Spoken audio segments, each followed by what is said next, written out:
5, 4, 3, 2, 1. It's the new Panic Room. It's the show other shows want to be, and the show that authors want to be on.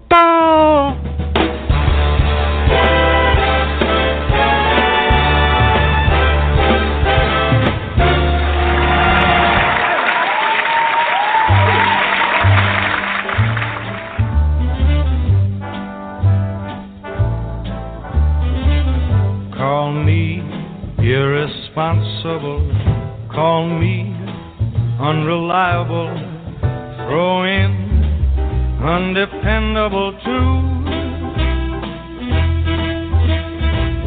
Do my foolish alibis for you.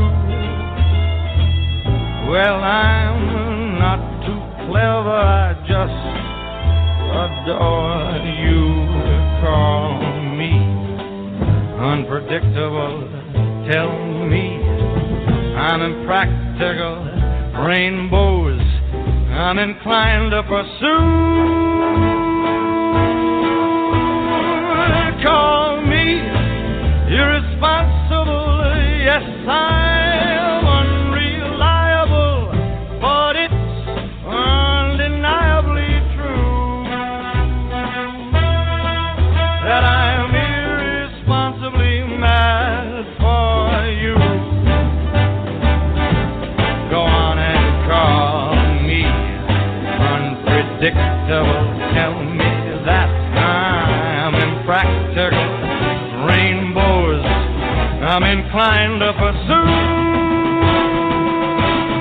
You go ahead and call me irresponsible, I admit I'm unreliable, but it is undeniably true that I'm irresponsibly mad for you.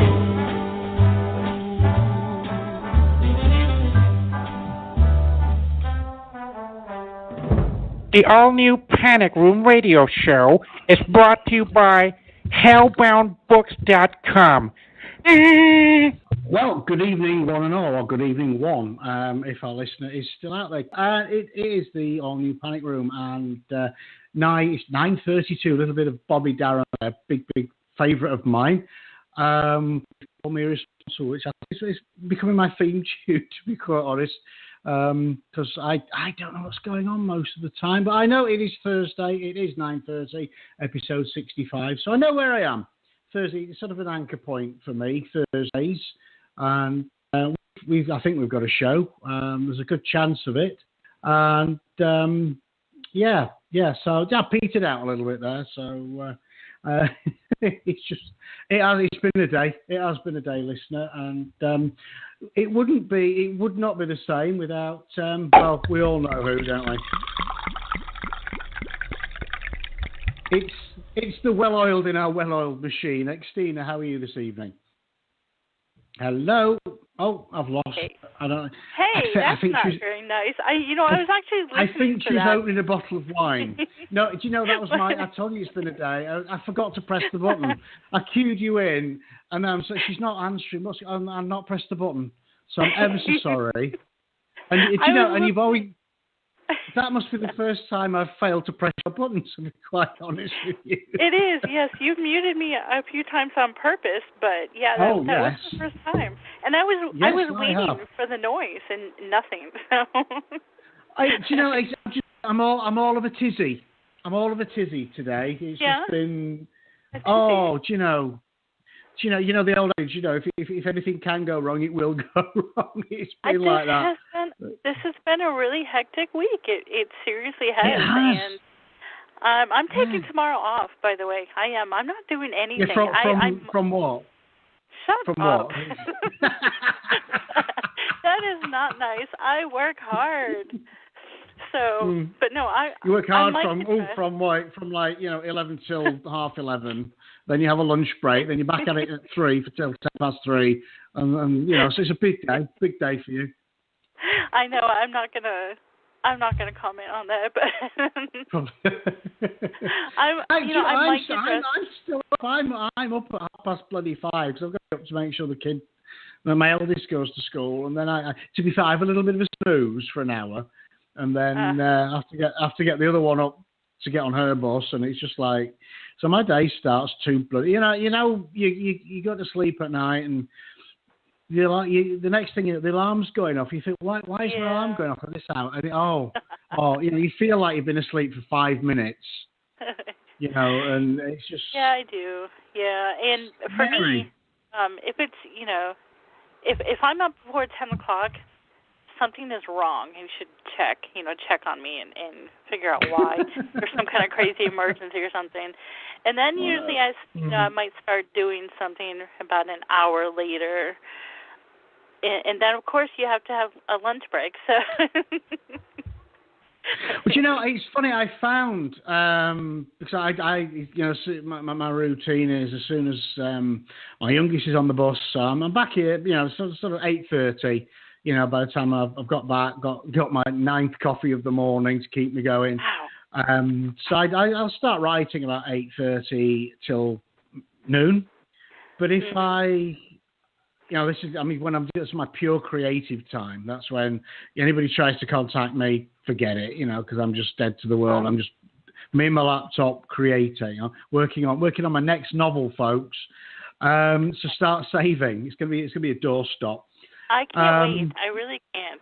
I'm a fan of your life. So. Oh, good. I'm pleased that yeah. I will sell you a copy at a discounted rate, or naturally. And if I have anything more than a banana for lunch, it puts me to sleep. Yeah. If I have what anything, about breakfast? Do you do breakfast or you just do coffee? Coffee. Isn't coffee breakfast? Yeah. I don't do coffee at all. I actually made a pot of coffee this morning. I drank about half of it, and I was jittery. Like I felt like my insides were shaking. A half a cup. I've been a coffee addict since I was a teenager. I don't. It's funny actually. I've discovered this great little. Who is it that does all the cranberry drinks? Anyway, Ocean Spray. That's the Ocean Spray. They do it's called Cranergy, and it's a small cranberry drink, but it's crammed with. They've got caffeine and B12 in it. So my first stop in the morning, I grab one of those from the fridge, and that gives me just enough of a kick to get the kettle on to get my first coffee. Yeah, I don't know. I don't do know, anything for a kick. I don't. Yeah. I fear what I would be like on any kind of caffeine. A half a cup maybe jitter. Whether it's my age or not, sometimes I can get to sort of. Maybe it's 1 o'clock, because I've been bearing in mind I've been up since 5:30, and I get really tired. I can either have a Monster or something, or a little nap. And I find. Why do you get up so early? That's a crazy early time. My son has to be on his school bus for sort of 6:15. So I've got to give myself time to have a snooze and get up and drive him out of bed. And that's cutting it finally, because he's for not getting out. He's like me when I was his age. So I have to. If I got up any later, he would miss the bus, and I'd have to drive him in. I ain't doing that. And he's a teenager. Why doesn't he have his own alarm set? I had mine at 12. He does. Yeah. I will go up, and his Uh-huh. alarm is going off. I bought him one of those alarm clocks with the little bells. And that was going off, and the alarm on his phone was going off, and he was fast asleep. He sleeps through it. I don't know how the hell he does it. I can hear it I can hear his alarm in my room downstairs. And he sleeps. You have to be there to make sure he gets his ass out. Otherwise, he wouldn't. Bless him. And I was exactly the same as a teenager. My dad used to have to shout 5 or 6 times. Yeah, I think it is. Maybe. Yeah, because I'm a pretty light sleeper. You just breathe in my direction and I'm awake. Yeah. But then I can go to sleep usually pretty quick too. I mean, the same thing, my brain shuts off. I read one time it takes your brain 7 minutes or something like that to shut off and go to sleep. So if that I think that's to die, to be honest. No, it was 9 minutes. I think you probably read the wrong. I think you read the wrong article again, didn't you? Hmm? Maybe. Okay, whatever it is. My brain does. I mean, 7 minutes and I'm gone. So most of the part, anyway. For those of you who read my poem, poem. Yes, that's what I was thinking. That was 9 minutes, though, wasn't it? I think it was I did a lot of research. That was originally going to be a short story. Might well be one day. I did a lot of research. It takes the brain 9 minutes to actually finally close down, because it closes down bit by bit by bit by bit. That's kind of creepy to think. It takes the brain, So you think about it, and I've sort of visited it in a short story about a drug user that's in some charity anthology later this year, where he obviously is high on drugs and he's aware that he feels his heart. The moment his heart stops, and imagine you've got 9 minutes before you are at some level of consciousness through most of that, knowing that you're dead and your brain isn't that horrifying? It is. Now I'm going to have nightmares or something. It really seriously but then is. Again, I mean, I want to be winked out, lights out. I'm gone. That's what I want. That was the whole point of the poem. Nobody dies instantly. So he dead before he hit the ground. No, he wasn't. He was dead 9 minutes after he hit the ground. He lay there with his, you shot him or whatever. I guess if the brain is destroyed, completely destroyed, then I guess then that's it. Yeah. Yeah. But, and I mentioned it's an interesting one. You see, I put it into some of my work. It's probably the most horrifying thing of all. You're dead, but you're not. You just you've got that time. But read some interesting articles about the whole near-death experience thing. It's all I saw this tunnel. I saw the tunnel with the light and that apparently your brain releases a lot of endorphins, a lot of chemicals, but in effect to ease you as it's dying. Either it does it to ease you through, or it just happens to ease you through the process.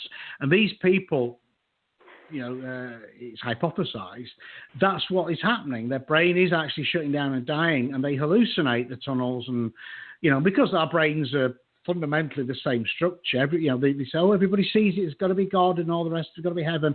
No, everybody's brains. It's like you cut somebody's wrist, they're going to bleed. You cut there's 7.5 billion people on the planet. You cut their wrist, they're going to bleed. It's the same basic structure.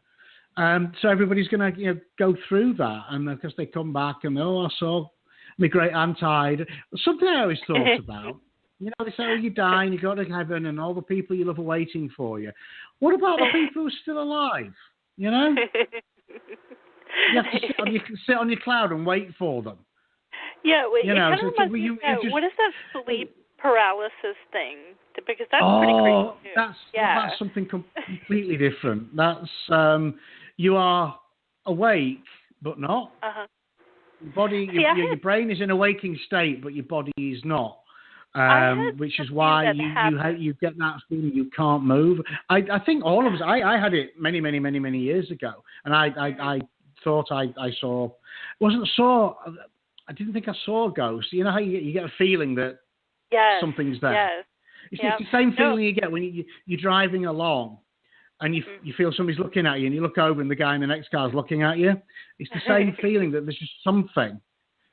I had something happen like that. I was really sick and I had a fever, so I think that might have also contributed. But I was awake, but I wasn't, and I couldn't move anything. And I swear to you, I thought I was going to die. Like something was coming for me. I was terrified. Yeah. It's more common than you think. It's basically your brain wakes up before your body does. The conscious part of your brain is awake, and the bit that keeps your body still, to some extent, when you're asleep, isn't. It is. But you've got. I mean, the human brain is a complex thing, and it does. I mean, there's still a lot that we don't understand about it, but there's a lot that we do, and it's the thing to remember. I mean, if you remember, I'm going to get philosophical now. René Descartes, famous quote, "I think, therefore I am." what he's saying is sorry. I tell you, this is an educational show, people. I learn something every week. Everything we see, we hear, we taste, everything that our senses, what we're not experiencing what it is. We're experiencing our brain's interpretation of that. So you see something. Yeah, it's basically your eyes register it just like a camera does. Yeah, it then sends electrical impulses to your brain. Yeah, your brain then interprets those signals. This is why some people can hear colours, or see sounds, etc. Yeah, because things get a bit scrambled in there. But so everything we think we're aware of is just our brain's interpretation of it. Which is kind of freaky when you think about it. Yeah, that's very deep. It's not the real world. You are not experiencing the real world. You're experiencing what your brain thinks is the real world, which is mind-blowing, literally. Which is way too deep for me right now, yeah. I'm bored myself there. I just really bored. Halfway through, I thought, I've got to finish this, but I'm bored now. So I think what we'll do. So what's going on tonight, Xtina? What is going on our little showette? I'm excited. Do you know?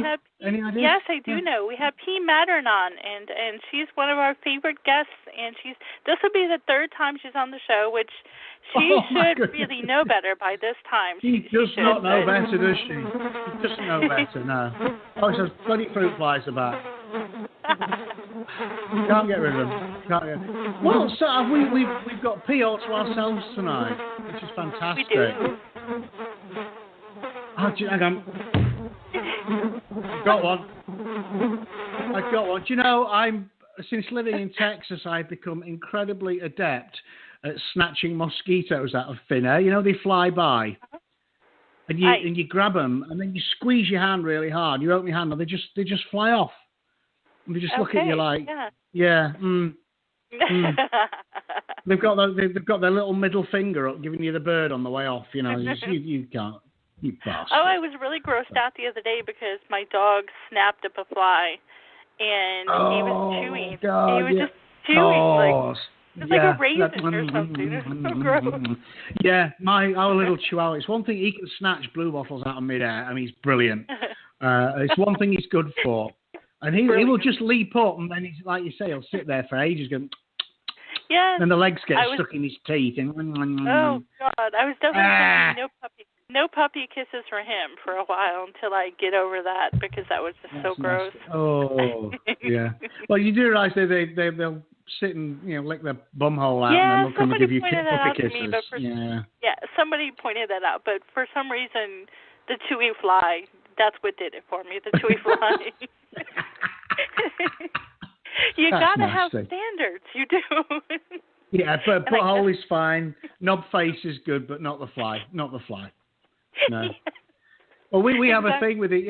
That my daughter. She's playing with the dog and he's licking her face. Yeah, he's licking you with knob face. No, Dad. He's just been licking his knob. In fact, even worse, he's been licking the other dog's knob as well. Oh, Dad.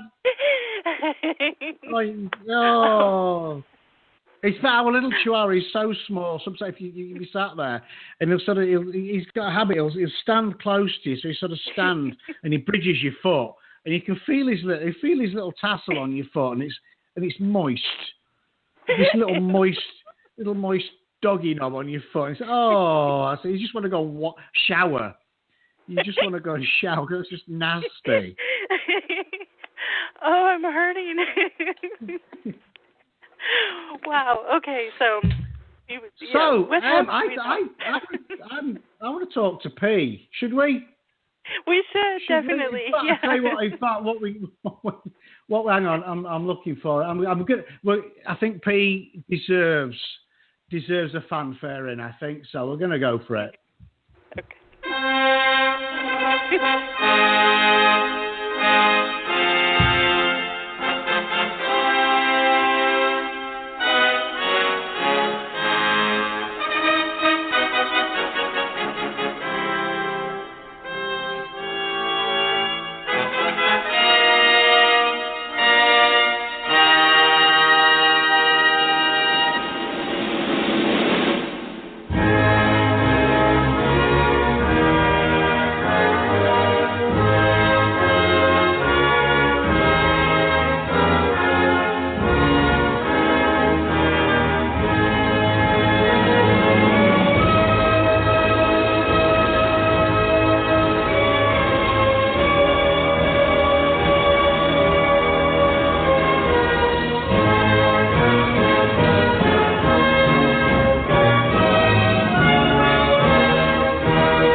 Hello.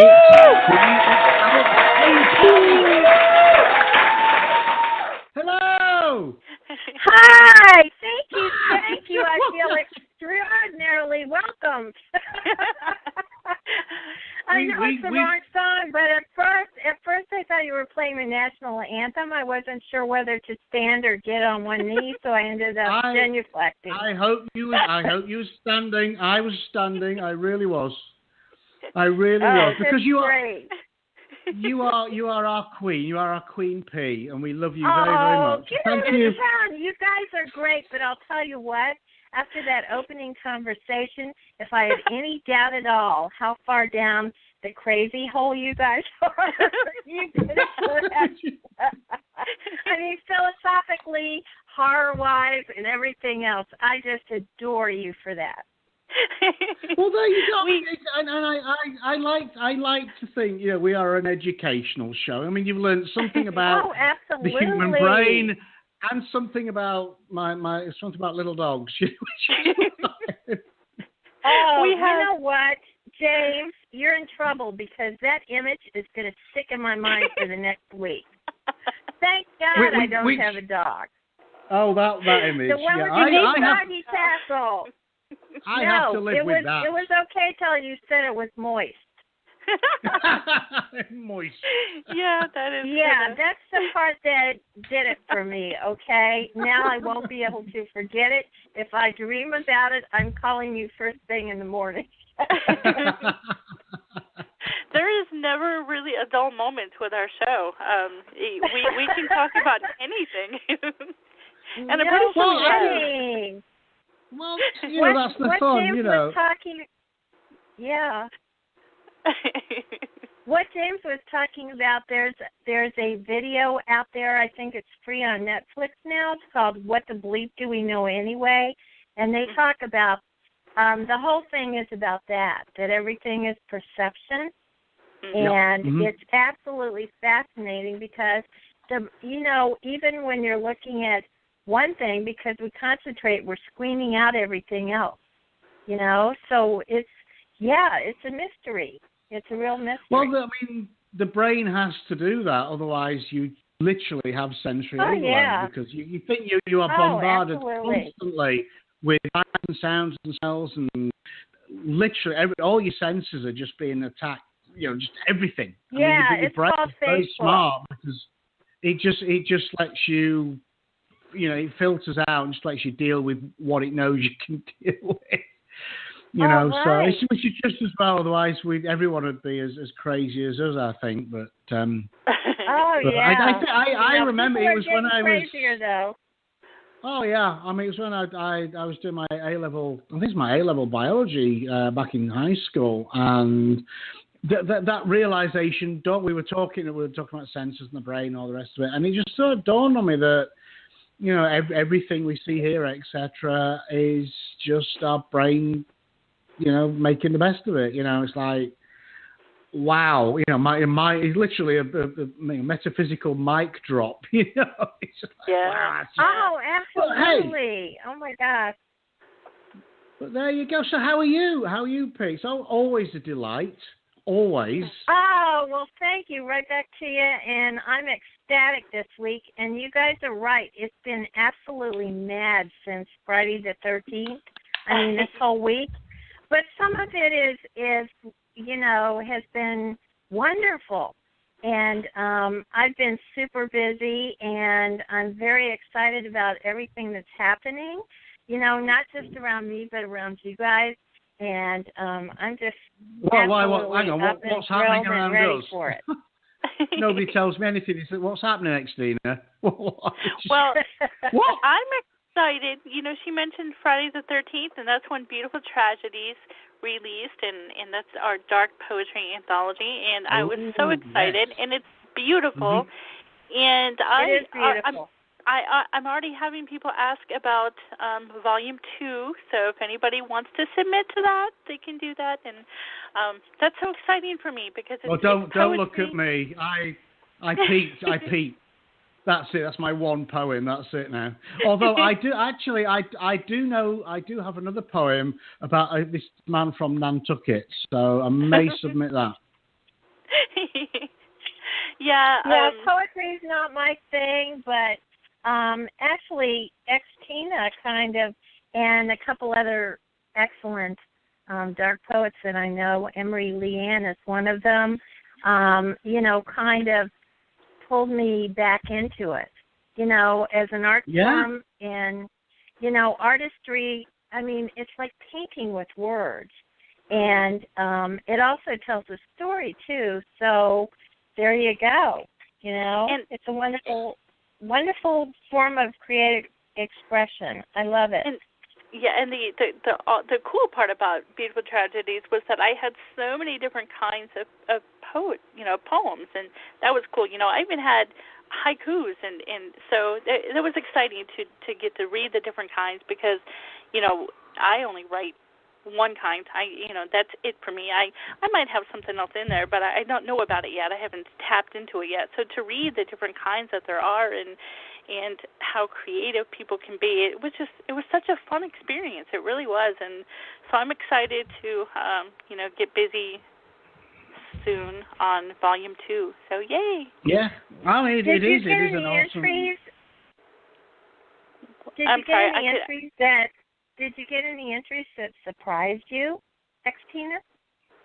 That's a good question. I had a couple of, I can't remember what they were called. It was like a rhyming story, and it was really, really super cool. There were a couple of them that were really long, and it was like a short story, but it was in a poetry form because each line rhymed. I thought that was super cool. Like, I don't know, just the way that was just constructed just blew me away. It really did. And then, some of the really long ones, you got to the end and you're like, oh my God, that was so cool. And then the same would happen with some of the really tiny short ones. You get done, you're like, that packed a punch. It was really cool. And I know James is about to fall asleep because if I ask him about poems, you know what he tells me? It was very It was very poemy. That's all. Yeah. No. Yeah. They are very funny, poemy. The whole book is very poemy, I have to say. And as poemy books go, it is a very poemy one. Yes. Fits so, doesn't it? Yeah. This was interesting, I found, and I'm not going to say it was 100% like this, but I did kind of notice a theme where a lot of the women writers. It was kind of I'm going to get back at you. It was something evil, like, that these women are cooking up. And the men who wrote in, and it was like, oh, she done me wrong. And I did notice a kind of a theme there. So us women are evil. I think I've come to that conclusion. Well, we need to be. I'm going to take the fifth on that. I'm outnumbered. So you're not going to contribute to that? No, I did. It was pretty funny. Yeah, it was pretty funny because the women were, we were killing the guys and we were, cutting them up and there was blood all over it and the guys were all like, boo-hoo, she left me. It was heartbreaking. Some of them were really heartbreaking, but I did notice that trend and it was. So I want to hear. I want to hear more. Yeah, we're just. That's pretty amazing because you met the male and female poet counterparts, and what inspires them, what drives their passion to write. Oh my gosh, that's epic. I think that was unless pretty cool. they're just old psychopaths, I guess. All the women. It could be that. It could be that. Well, let's not get started because then we'd have to talk about horror writers. Oh, we would. Yes. What a great bunch. What a great bunch we are. That's right. Yeah. Well, obviously we're all sort of, Xtina obviously you delve into the darkness, and P and I, we write some horror stuff, and, it's, people think you've got to be a deep, dark, nasty person, but, it's made up people, it's pretend. Yeah, it's just, exactly. They look at you like, oh, you write horror, like, you're obviously a sick child molesting bastard, aren't you? No, I'm not. I just have an imagination that I use, actually. Right. It's pretend. True. It's pretend. You know, I kill people in my work, so I don't have to go out and do it. Much. You know, it makes me wonder if you didn't have that outlet. You know, what would happen?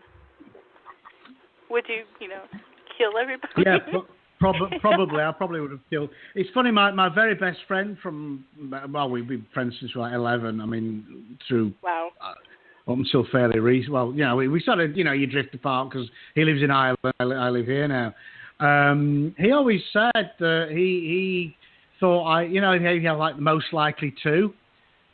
He thought I'd be the most likely person he knew to kill someone just to see what it felt like. Wow. So wow. that's my best friend in the world's assessment of me. Thanks, Joe. Yeah, but it makes for a good He won't be writer. listening. He won't be listening. Wow. Yeah, It's like when people we need to build this into 11 questions. Actually, people say, "Would you eat human flesh?" Yeah, I would. I mean, I'm going to ask you two. Would you eat P and Xtina? We've got P and X, which is pretty cool, isn't it? Would you eat human? Given the opportunity, would you eat human flesh just to try it? No. P? But Just recently me, then. they published a news article that they found human flesh ground in a different country than ours, supposedly. I read that. So yeah. for all I know, in the future we may just, get a fast food burger and not exactly know what's in it.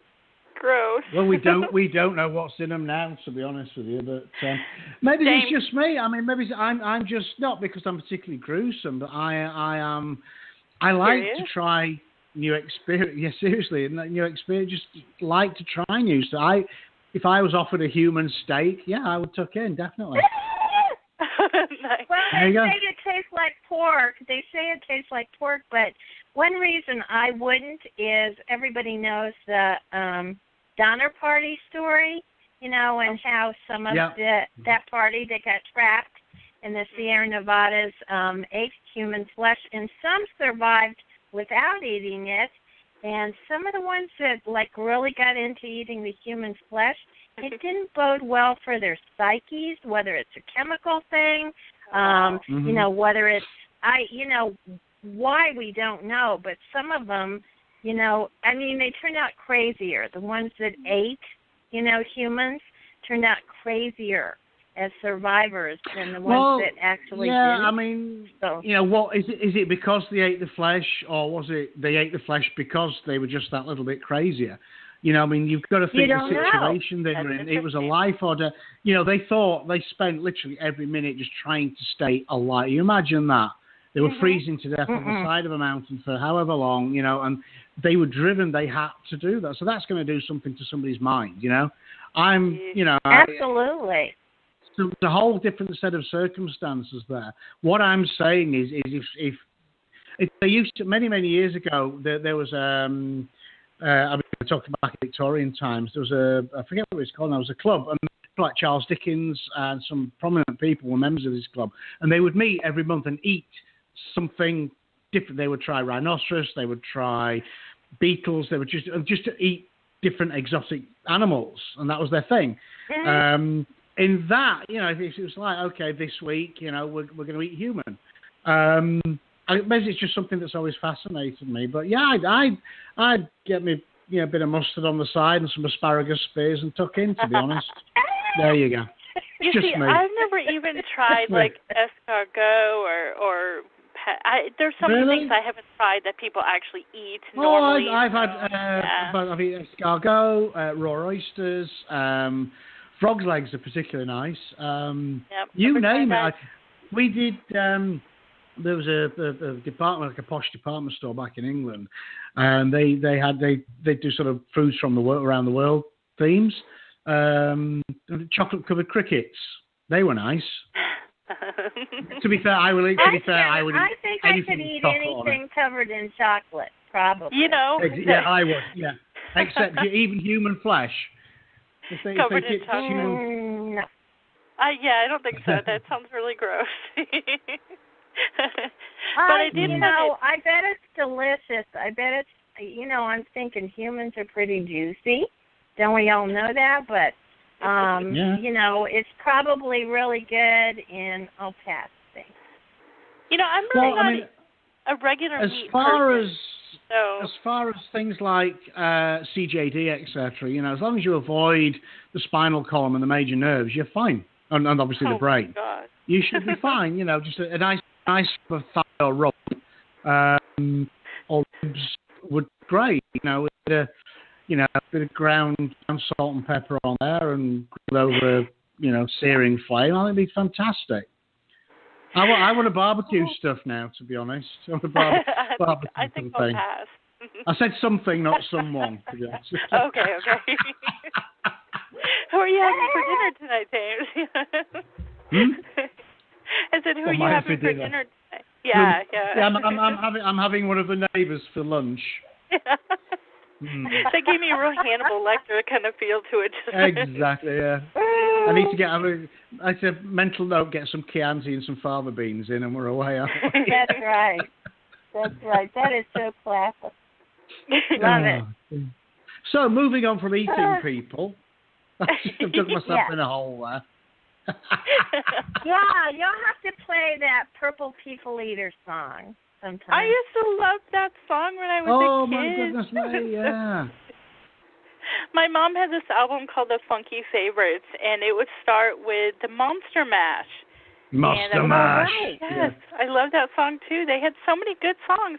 Now, what the hell was that one song, My Ding-a-Ling? Like, really? What? That was Chuck Berry, yeah. That was number one in England for weeks and weeks. Yeah, and it was about his penis, apparently.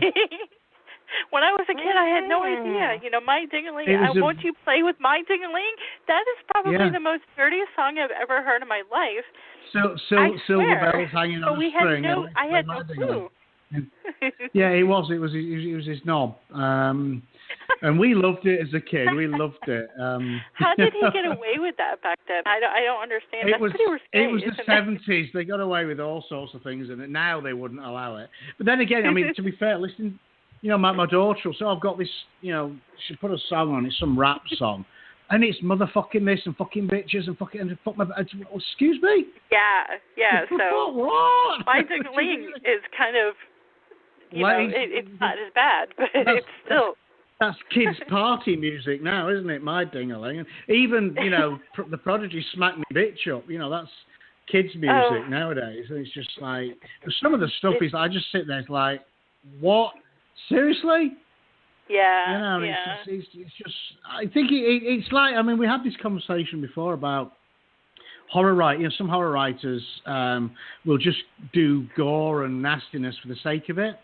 And I think some of these it's lazy songwriting. Oh, put bitch in it and motherfucker and it gives it a bit of, makes it sound big, but it's not. It doesn't add anything to it, and it's just swearing for the sake of it, and it's just not. It's not big and it's not clever, to be honest. There you go. That's for our music reviews. We're going to start doing movie reviews too, and tonight we're going to be. All we're going to talk about is Halloween, so we need to start talking about scary movies and scary books and. Okay. Yeah, I'm excited to. And I tell you, I've been. Sorry, you was I speaking while you were interrupting? I'm so sorry. You're always speaking when I'm interrupting. So sorry. Yeah. I was just going to say I haven't had time to watch anything else since the last scary movie that you traumatized me with. The Autopsy of Jane Doe traumatized me. It really did. Great movie. Well, I've been watching. That was scary. Have you seen Silent Hill or Silent Hill Revelation, based on a true place? I saw Silent Hill, the first one, and I was pretty creeped out. Silent Hill Revelation is really, really good. It's got two of the actors that are in Game of Thrones. We're in Game of Thrones because it kills off so many characters, but I love Silent Hill Revelation, but the one that just grabbed me that I can't get out of my head was a movie called Get Out. That was a good film. That was good. Yeah. It was a bit different, wasn't it? A bit different, yeah. Yeah, it was different. Patricia, we have very original. Patricia, we have a listener, Deborah White Perkins, and she had a question for you. She said her phone's acting up and she was going to call, but she wanted to know, why did you choose horror as your passion for writing? Oh, my gosh. Well, I think it's a natural fit because,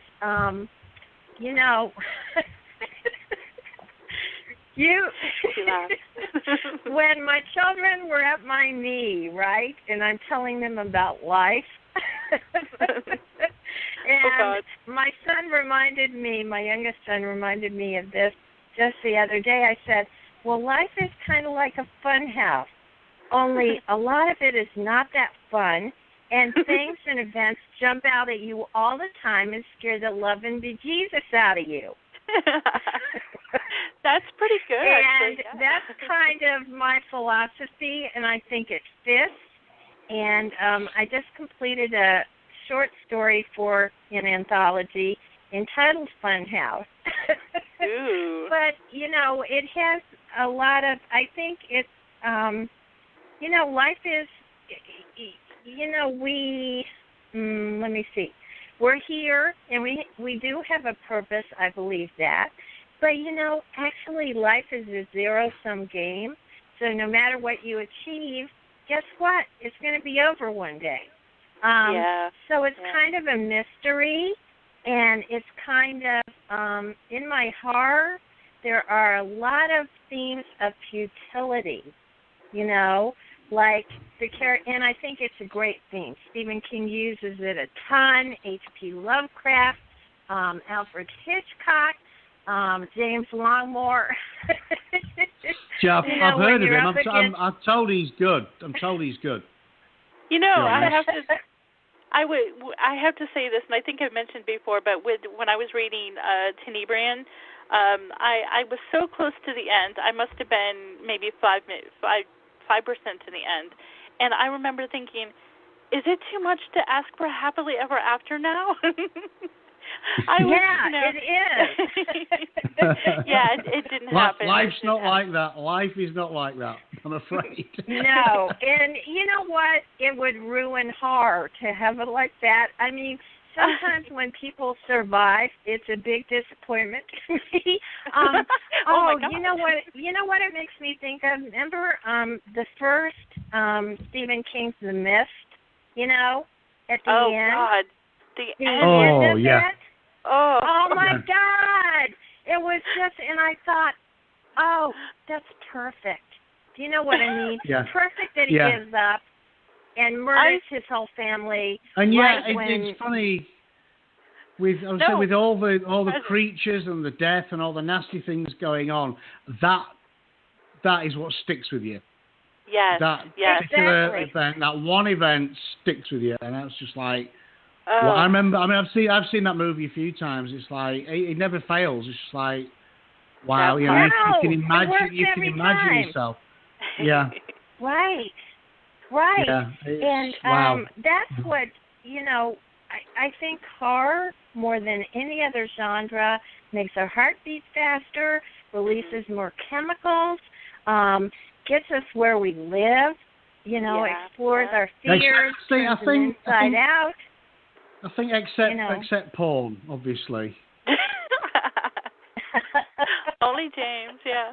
I hate to do this, but we have to take a short break real quick because I'm sure James. Well, I do. I need to wait. I really do. I have to open up some more wine. You gotta make a slot for me to read your poem.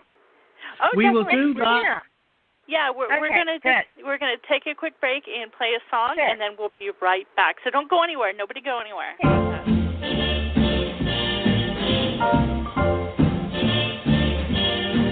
Somewhere beyond the sea, somewhere waiting for me,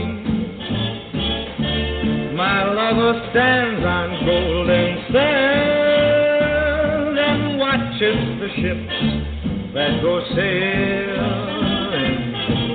Somewhere beyond the sea, she's there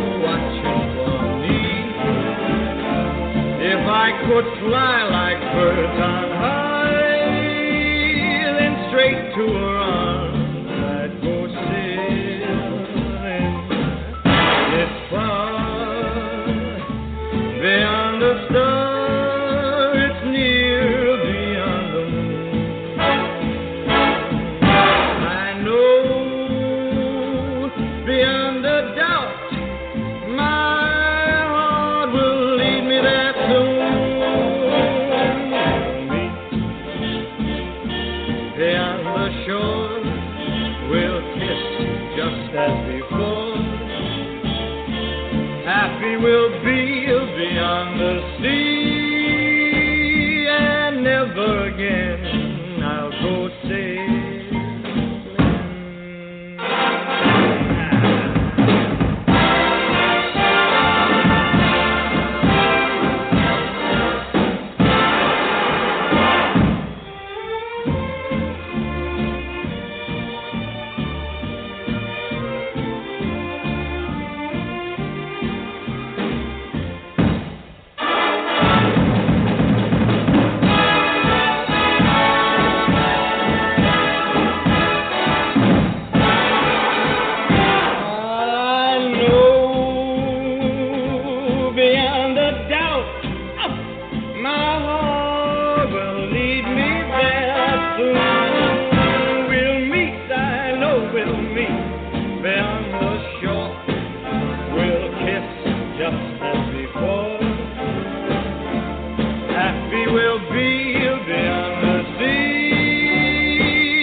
Welcome back to part 2.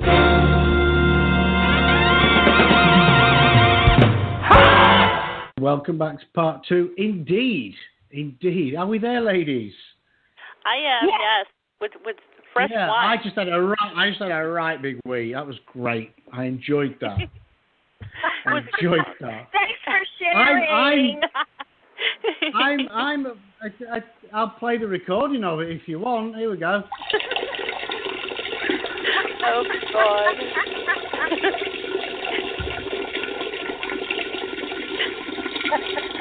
And it goes on forever, too. That's the funny part. Hey, don't judge. Do not judge me. I told you I needed to go. It's one of the wonders of the world, the male bladder capacity. I think so. Yeah, because I've never peed like that ever. So. No. Oh my goodness! You don't know the pain of being a guy. You get to sit down and everything's neat and tidy and off you go, but you have to stand there and suffer the indignity of splashing. Well, I'm making an assumption. The indignity of splashing our own footwear, and it's just we've all any guys listening, we've all done that, because it's funny. It's every now and then you can see a little stream that just goes off to one side, and it sprinkles on your feet, and it's I'm told. Hey, none of y'all can aim worth anything, okay? Because I've been married a couple of times, and I've had two boys, and I'm telling you, they always know. It's not about aim. You can aim perfectly, and the mainstream is going exactly where it's supposed to go, but you get that little straight stream, and it just goes off, and off it goes. And there's nothing you can do. It just does its own thing. Off it goes.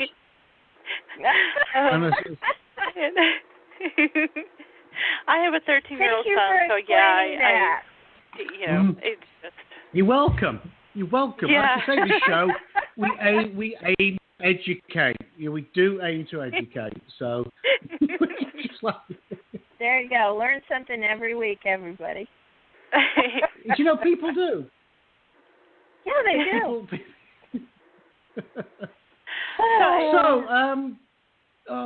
So what happens now? Something's supposed to be happening. I forgot. Becky, What is Becky, it? Don't forget about Becky. We have Becky. Oh, she's it's Yay, Becky! It's bring Becky on, shall we? It's Becky the reviewer. Hi, Becky. How you doing? Hello, no. How are you? Looks like it's time to review something. Oh, no. Becky, how you doing? Every time I hear it. I'm okay. I have learned so much tonight. There will be a test at the end. We will do a test at the end. I think we need to. I hope it's multiple choice because I've been drinking too much for written. Can it just be true or false? Right, there we go. That'll do. No essays tonight. No essays. So, Lord. What are you reviewing this evening? I'm reviewing a book called The Log Cabin Sessions by, I think her first name is Isabel Blackthorne. Isabel Blackthorne, yes. Okay. I wasn't sure I was pronouncing it right because I'm not real good at that. Not real good at words than that. No. Y'all. Yeah, there's a few words that I can't say, but we're not going there. This is published by Hellbound Books, and it's available for pre-order at the moment. And we have a release party coming up Friday, so everybody needs to come to that and have fun and meet the author and win books and all kinds of good stuff. Yeah, I was taking the day off tomorrow, but I was told I have to attend the party, so I'll be there because you know what? I guess I figure now that no party actually starts until I get there anyway, so I have to. It's never a party without Xtina. That's what everybody says. I will come looking for you. This is a very complex read. It's very descriptive. It's a dark psychological thriller. There's a lot about abuse and how people are mistreated. There's a lot of delusional people. So be prepared for a fast ride because it never stops. I mean, for me, it kept me guessing till pretty much the end, and the characters were so rich and in depth. It was like you knew them. You know, it was like, it was just like you just being there with them. It was great. Yes, and I really liked that too, and I liked the way that, she described, the log cabin. That really stuck out to me of how she described what it looked like. And I thought that was really neat. So I obviously read. I mean, the one of the things that really struck me with the book is because obviously we're in the privileged position of getting to read these things before they're available. Yes, is how it and I'm not going to spoil it. That there is a pivotal moment from which everything else radiates, and it's just the way Isabel has. It's like there, and it's almost like it's almost like an unimportant. It's like you're reading along, and then it hits you later what an important moment in time for the key characters that particular moment was. You don't. Right. It's not like there's a big red flag saying this is the important bit. Like you get on TV shows in this country. That they have to spell it out because people vote for Donald Trump.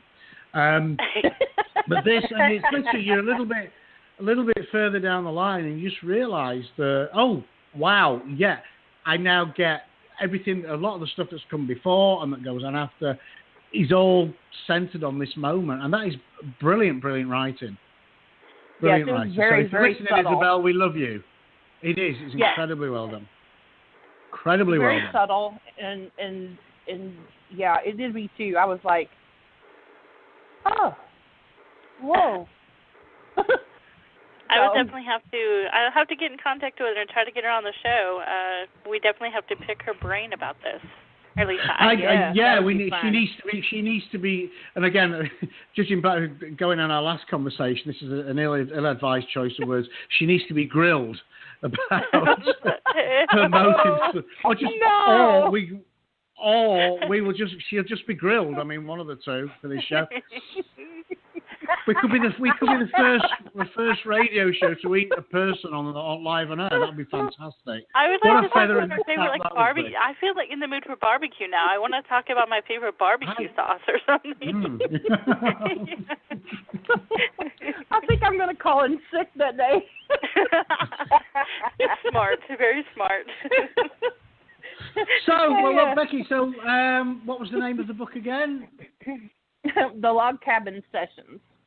No, it's not. I think it's just Cabin Sessions. Yes, Cabin Sessions. Oh, so Cabin Sessions. By... put Log Cabin in there. Isabel Blackthorne. By Isabel Blackthorne, Hellbound Books. It's available on pre-order now. It's officially launched on the 27th. So, and the buy release the book, party people. is Friday. Which is in many ways tomorrow, which is great.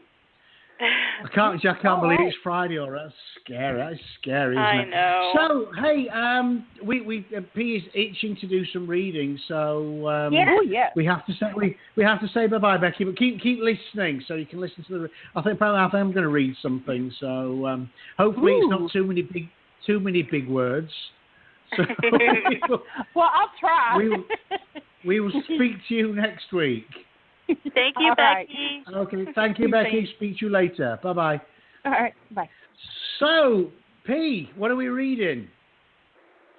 I just want to hear Xtina read something. Huh? Okay. This is For Him to Take Me Home by Xtina Marie, written 10/9/17. And what's your latest? Is this going to be in Beautiful Tragedies Volume 2? I don't think so. No, I think I'm going to save it because I'm getting really close to having enough poems to release another book. Something dark, probably darker than what was in Dark Musings, if you can imagine. Seriously? That. That was pretty damn. Yeah. Oh my God! I mean, yes, I did read it. That was pretty damn dark. That. Yeah. Pretty dark. I have a couple.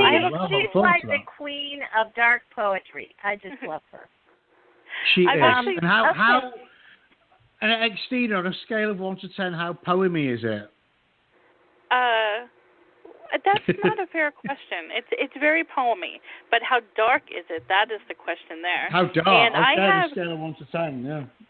I have some poems in there that I told the boyfriend he is not allowed to read. Like I will, rip out those pages in a book or whatever I have to do. But there are some that are, I think pretty dark. I finished writing them and thought to myself, oh my God, there's something wrong with you. But so that's awesome. That's good. If you disturb yourself, that is brilliant. Yes. That is a great accolade. Yeah, you should embrace that. So, P, is P reading? Are you reading for us, P? Yes. Okay, here I go. Go for it. I lay here, stretched out on your grave, begging for the end. But there's no hope for me now, no strength to pretend. Why did you leave me alone? I scream as tears roll down my face. What can I do now? You, I can't replace. Sweat begins to sting my eyes as my fingers rake the dirt, and I claw at the ground, welcoming the hurt.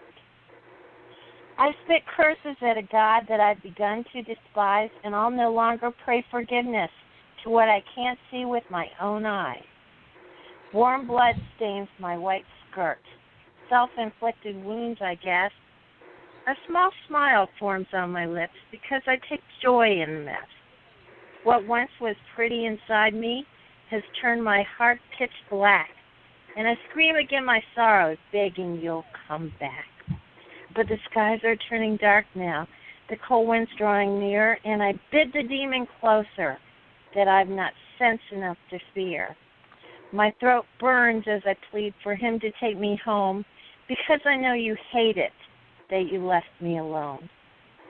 He strokes my cheek in silence, leans in for a kiss, and I close my eyes submitting while the ground starts to hiss. The demon leaps from me in terror, and I giggle when he whines. my lover's hands shoot up from the earth, and he says, "She is always mine." You read that so good. Wow. I love it. I was feeling it. And do you know what? You know what I discovered? What's that? Okay. This is, I don't know if you know what I mean by this, but I'll make it really brief so I don't confuse a lot of people. But your poems, almost all of them, your dark poems, are perfect for what they call a cascade. And it's where in like every line or every other line, you highlight a word and it kind of tiles down, through the poem, just one word, and makes like a sentence that kind of summarizes the feeling of the poem. And I thought, oh my God, her poem has a lot of cascades in it, but here's just one. I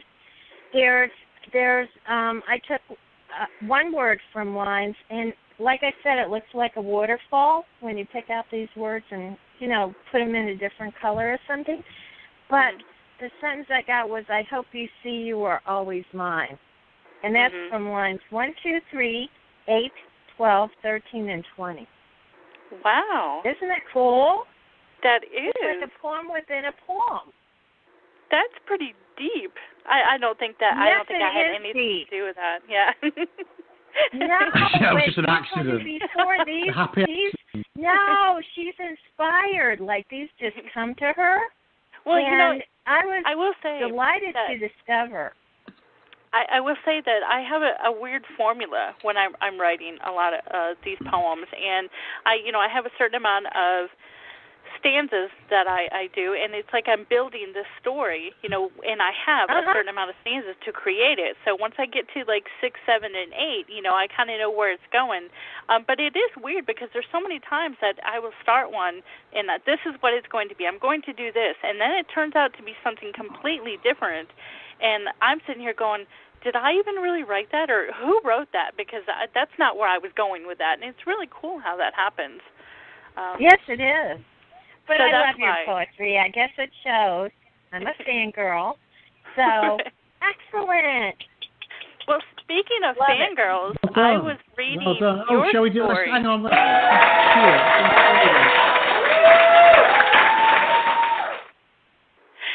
Speaking of fangirls, though, P, I was reading your story, and I'm so sorry. I cannot remember who it was, who you're writing with, but one of the stories from... Lynn Magaki Gauthier. Yes, her.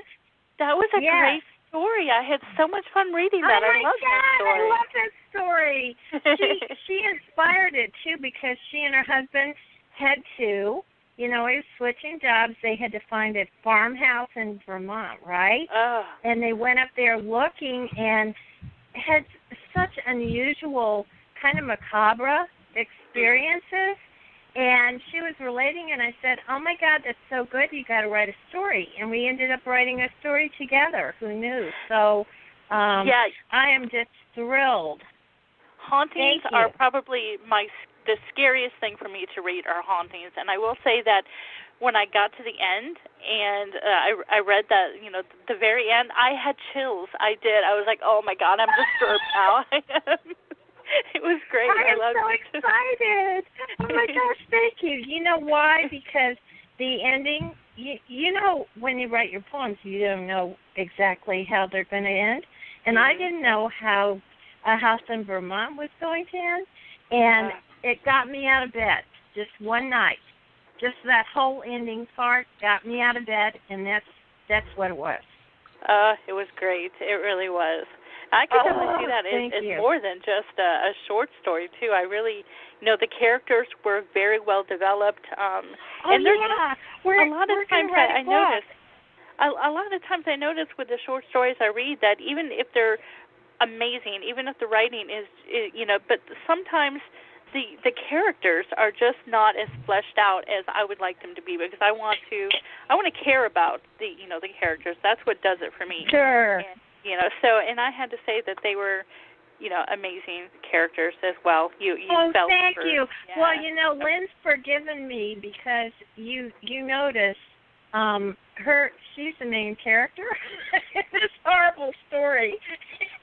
And that was just the only name that fit. And I said, I'm really sorry, but the main character's name is going to be Lynn, and that's the main character's name. And she said, okay. There we go. Yeah, it was an honor to write with her, and we're going to expand to, at some point in the future to a novel, because there's lots more. Awesome. Lots more. I would definitely be reading that. Oh, thank you. That is so wonderful. Thank you. So, I didn't know what else you were going to read. Is it going to be something of James's, or is he going to read? I'm not sure what's happening James is going to read next, because we've got to hear him read. What am I reading? Nobody tells me anything. They don't, really. What am I reading? I don't care what you then? read. I know it's going to be great. You can read from your newest, Tenebrian, or you can read anything you want. Okay, Can I pick? No, as long as you pick what I'm going to read, yeah, no problem. I wanted to pick something from the short story that's in Devils, Demons, and Denizens of Hell. That's what I wanted. Well, yeah, that was a great story. Funny you should mention that. Funny you should mention that. We didn't plan that, I promise. This is from Demons, Devils, and Denizens of Hell, Book 2. It's called My Possession and Introspective, and it is a short story from the point of view of a man who is possessed by a demon. So okay, let's jump in, shall we? This is there's sort of a preamble, I guess, but it gives you a bit of a rough idea. Yeah. Okay, are we ready? I'm ready. Apologies for the accent. Sadly, we can't do subtitles. No, we'd fire you if you didn't have that accent. I know, that's true. You can never get rid of it. You only want me for my accent. Well, there you go. That's right. Okay. We only love you because of your accent. Glad we settled that. Okay, go. Eyes down, look in. There's a well-worn and much overused saying that springs to mind. We all have our own inner demons. It's a rather cliched and somewhat trite way of indicating one's internal struggles with anything from alcoholism to serial killing to obsessive masturbation. One which I feel people would be far less prone to using if they knew what those of us who actually do possess said demon. I'm going to start again. I'm all over the place. Right, we can take this out in post. We're all right. There's a well-worn and much overused saying that springs to mind. We all have our own inner demons. It's a rather cliched and somewhat trite way of indicating one's internal struggles with anything from alcoholism to serial killing to obsessive masturbation. One which I feel people would be far less prone to using if they knew what those of us who actually do possess said demons, individuals, that's a spelling mistake, I need to edit that out, for whom it is more a truism than a proverb. I hope the editor's caught that. He's been part of me for almost as long as I can remember. I call it a he, although there seems to be no gender with these things as far as I can tell. I have no idea of how or if they reproduce, and consider it rude to inquire directly. But little information I have managed to gather from mine thus far, the things just are and have always been. Of course, this leads to all matter of difficulties in naming them. Sure, you can have Volcon, Skaboreth, Incubus, and a whole legion, if you pardon the pun, of handles by which to call them. But those are simply names given to the denizens as held by people. And they tend to be more about what the demons do rather than who they actually are. And in all honesty, the demons don't care much monikers that we people stick with them all that much. So I call mine Dave. So that's that bit. Sorry about I was hitting a few. Hopefully the editor, I'm told she's good, has picked up some of these. I was hitting errors and I was stumbling. So was Dave. That okay? I did. Yeah. I love Dave, it. just call him Dave. I love it. I do too. Good. But and the one thing that was very impressive to me, I must say, I love the choice of words that you use. I really do. I mean, there are times I read a story, and even while I think it's really good, there are so many just common words. It's just, I don't know. I think there's just a level of intelligence in your writing that I don't think we see very often. Absolutely. I he love is that. a very skillful word weaver. I can't even say it, but he is. And also, classic horror sounds better with an English accent when it's read aloud, damn it. And, it just really adds a layer of, I don't know, polish and pop to the reading. I agree. Read more. Yep. Read some more. Okay. Well, here's a little bit further on where he's amusing about one of his and Dave's favourite pastimes. Okay. Mm-hmm. Well, we're ready. Believe it or not, no, I did. I just started. I started there. So just contain your exuberance, ladies. Here we go. Well, believe it or not, there is an actual etiquette to picking up hookers off the street. Dave and I know that now, a lesson learned together. The skill is to drive slowly around the designated red light areas until you find the girl of your dreams, without getting pulled by the cops for curb crawling. A couple of drive-bys to catch her eye, and then wait for the dip. Your chosen lady of the night will bend her knees to peek at you as you go by. A slowing down of your vehicle tells her that you are interested in a business transaction, and she will approach. And before you can say sexually transmitted disease, you're in an abandoned parking lot somewhere dark, having god-awful sex with a girl who reeks of cigarette smoke and non-oxyl 9, and has arms decorated with scabbed-over track marks. And they say romance is dead. I really love that. I do. Horror and humor, I love it. It does make me wonder, though, how you would know some of those facts. I'm curious. Because I'm a writer and I do my research. It's what we do. Oh, research. Is that how you're going to play this? Okay. Field research. You have to know that, we had this conversation last week, you have to absorb and know things, it's it's sure. But it's funny when I very first started writing, I used to write in not in order, and I used to write the sort of gory bits because they were the bits that I always liked in the books I read. I grew up reading like James Herbert, early Stephen King, Guy N. Smith, Gary Brandner, who was very, very visceral. So I used to write, and then I'd get bored, for the bits in between.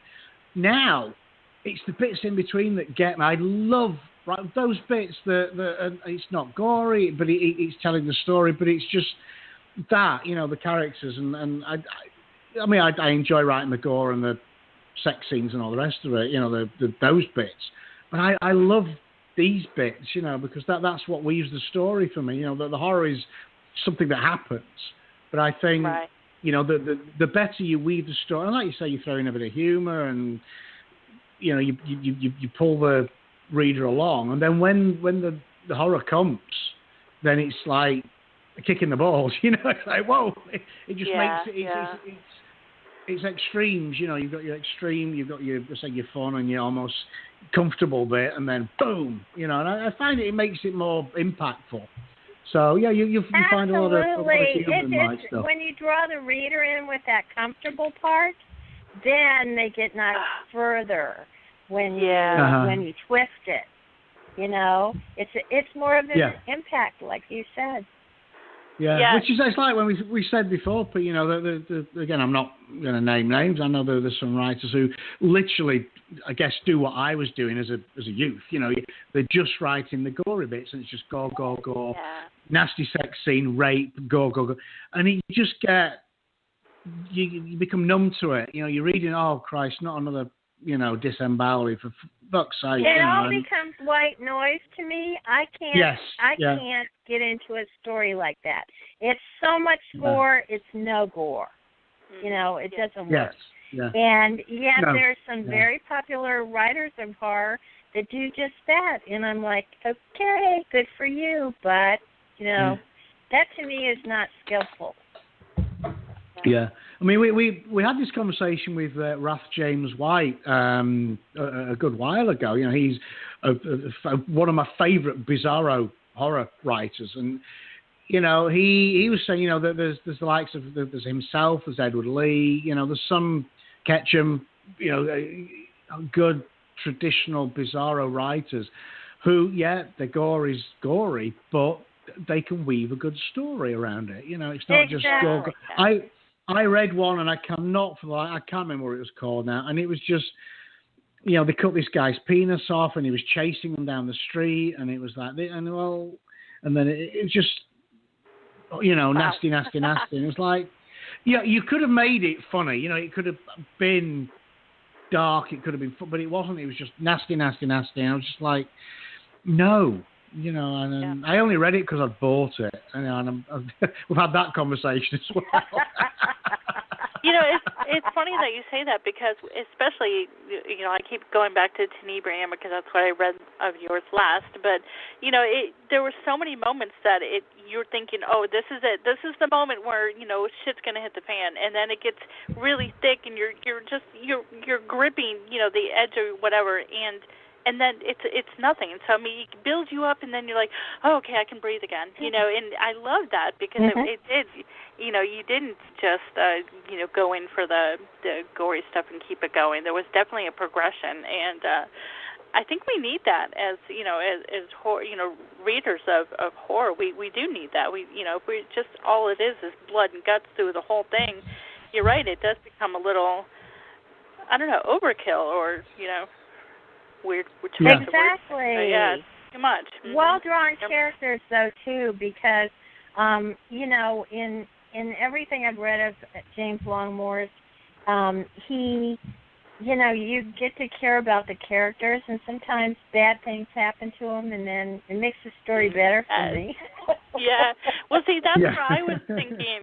Is it too hard or to want a happily ever after here? Because definitely, I cared about the characters so much that by the time we were, about to, it was about to be over with, I was thinking, can it be a dream or something or but no, it wasn't. No. It wasn't a dream. No. Spoiler alert, it wasn't a dream. It's not a dream. I see you've ruined it for everyone now. I have, yeah.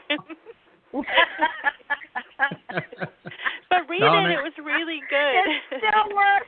You know what, though? The whole book, it's so quality. It's so excellent throughout that, it's just, the ending was clever, but I just love the whole thing because he always draws me in because I think it's stuff that will stand into the next century. That kind of writing that you don't come across every day.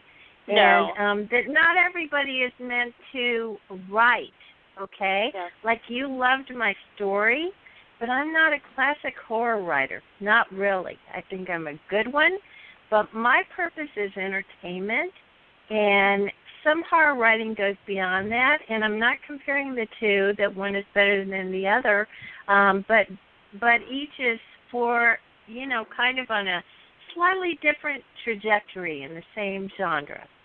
Mm-hmm. No, it definitely with I'm still, with Tenebrium, it's something that you remember it long after you've read it. And I read so many books, and there's a lot of times I get done with it, and I can't even tell you what I just read, what the name of it was or anything. But there are certain ones that definitely stick out, and that's one. That really is one. Well, then my work here is done. Right. You've got to wait. You've got to wait for the next one, right. which is about a third of the way through at the moment, which will be, again, hopefully it will blow you away. It's I'm really enjoying writing it. It's I've not hit the point where it's a chore yet. I'm really enjoying it. So it should be a good one. Hopefully. Looking forward to it. Oh my gosh, you're like at the top of the list for me. You will have a signed copy, I promise. Because we love you. That would be the best. And I'll still never tell Becky. I know she's listening. I'll never tell what I had to do to get a signed copy of Tenebrium. You'll never find out. Probably best not. No, probably best not that we don't. We never talk of that again. That's our little secret, Xtina, isn't it? Yeah, a little intrigue is never a bad thing. Moving on. Hey, I've got to apologize because I meant to send those. Okay, I got busy, and, you know, every time I'm on the show, I like for James to be eating a Mars bar from England, and Xtina to have the latest, you know, whatever that I've written that I've sent her, and it just got crazy and ran away from me this time, but I promise by Halloween, James, you won't have to go trick-or-treating again this year. You'll have your Mars bars, too. To munch on, and Xtina, you will have signed books, so I promise. Aww. She's like the best guest ever. She brings gifts. She is. I know. think You're we my have host. every week. She should have to be on. Every I'm week. from the South. You're my host. It's a host and hostess gift. I can I talk it. just a little bit about what I have coming up for like 2 seconds? Yes, you may. Go for it. Okay. Okay, I'm very, very, very excited about Demons, Devils, and Denizens of Hell Volume 2. The quality, I thought it couldn't get any more excellent, and it's going to be the absolute thickest, most wonderful collection of horror by all of my favorite modern writers, and I'm super excited about that, and that's coming out very, very soon, probably around Halloween. And let me see, I've got the anthology that is edited and curated by Lily Lucchesi, who's a great horror writer. She's the author of Paranormal Detectives, Damsels of Distress, is coming out very, very soon. I've got a story in a collection called 12 Magical Nights of Christmas that comes out on Christmas Eve, and that's pretty cool because my story has a lot of horror in it, and you know, I just released Vampire Princess, My Infernal Darkness, which sounds like a fairy tale and like so isn't.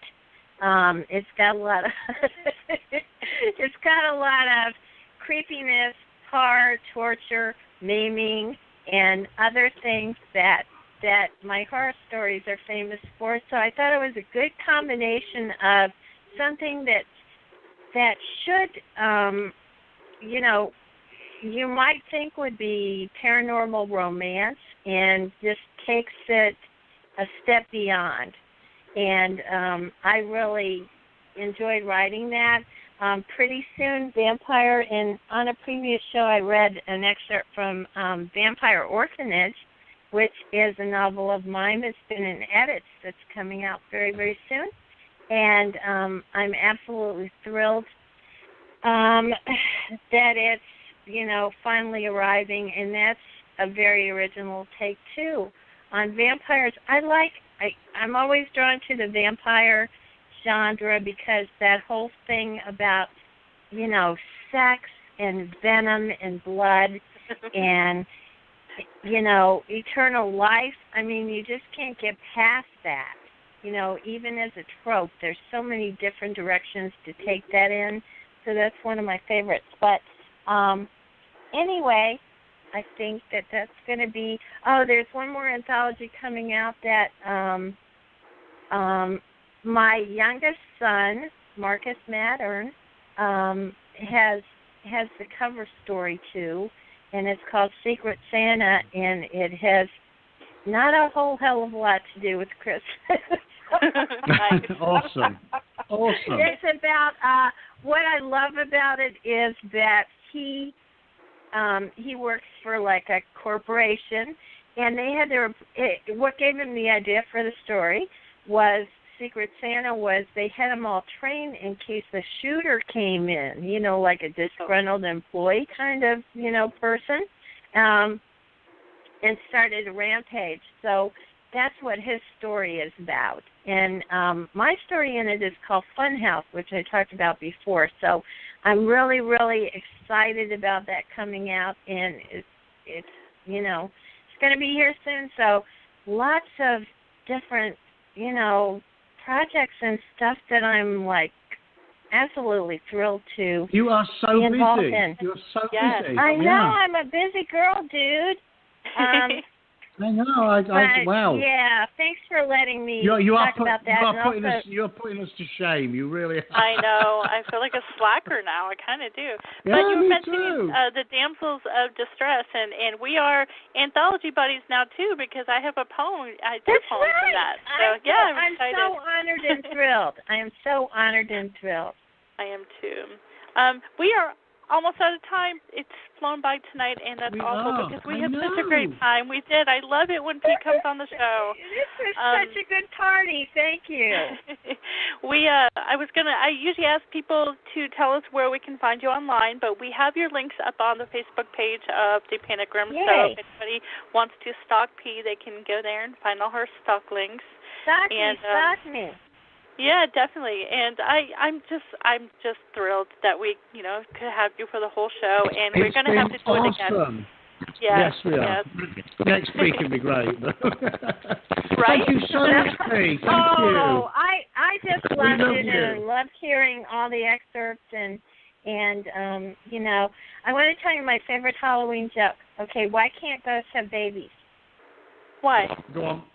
Because they've got Halloweenies.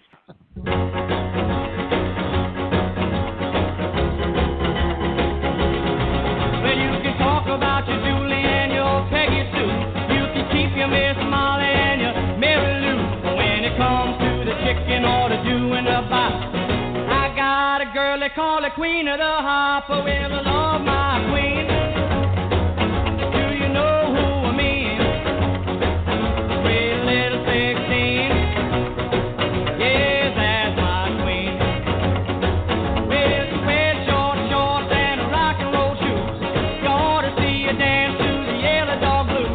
She's my sugar time baby, I'm a lollipop. And everybody knows I love my Queen of the Hop. I love my